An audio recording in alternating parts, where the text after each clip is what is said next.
I want to talk a little bit about why people donate, because I think, again, it helps us as fundraisers keep this in mind as we go about our fundraising, especially because it can get hard, it can get tiring. We can, lose some motivation along the way. But, people donate to you because they love you, right? This is something that people can do to show their support for something, that is really important to you. And it's a way for them to show that they love you, period, the end. It's one of the things that I really love the most about this kind of fundraising. We call it peer-to-peer fundraising, since you are asking another person to support your fundraising efforts. It's a great way for you to learn, just how much people care about you. Obviously, it's not the only way, but it's a really meaningful way to see people come together for something that means a lot to you. This was something I was reminded of, and I'm sure many of you, especially if you've done this event over and over again, is that people donate to you because you're doing something that most people in our lives have no interest in doing themselves.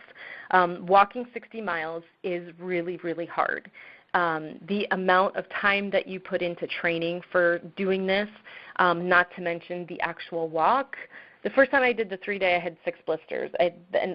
Obviously I didn't train as well as I could have, but I ended up having 3 blisters on each foot.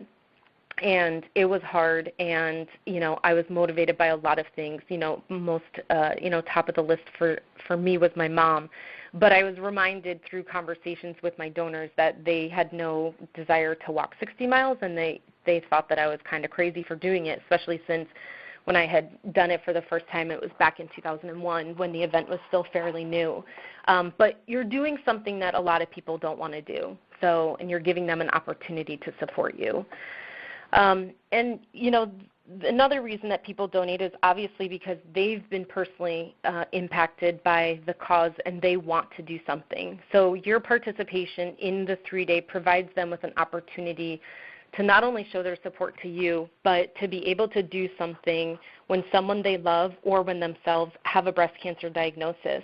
And I think all of us probably on this call have been in that position ourselves, where there's not much that you can do for someone who is specifically going through a breast cancer diagnosis. I think our participation in the 3-day is such a meaningful way to support and love and honor someone, and a very meaningful way to remember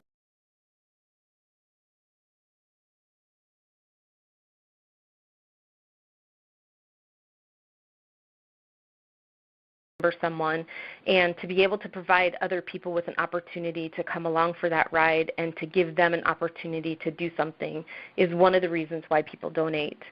But the last thing is people also donate because you ask.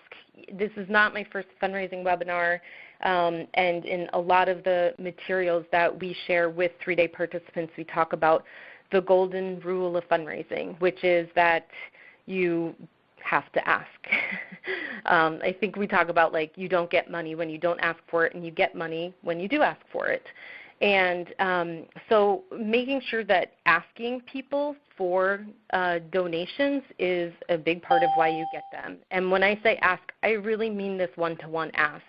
I'll talk a little bit about this, a little bit later in the presentation, but we live in this world where there's so much competition with various events, but also with how people are asking for money and putting up a link on Facebook and stuff like that. And to me, putting something up on Facebook as a general ask with a link it's not asking someone for a donation. But we'll go into that in a little bit later.